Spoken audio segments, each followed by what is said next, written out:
Ito naman yung top choice kung iboto sa party list. Yan. Number 2, number 5, number 18, number 65, 94, 98, 108, 139 at 134. Yan ang mga party list kong pagpipilian. So ito yung mga top choice ko na iboboto this 2025 sa PDP laban.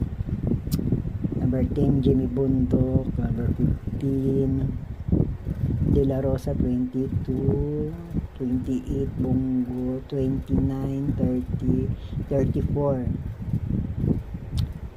41, 42, tapos 53, 56, Rodriguez, tapos 58, Salvador, Philip Salvador yan. Tapos top choice 41 si Eric Martinez. So 13 ang ginawa ko, pero pagpipilian ko pa yan sila.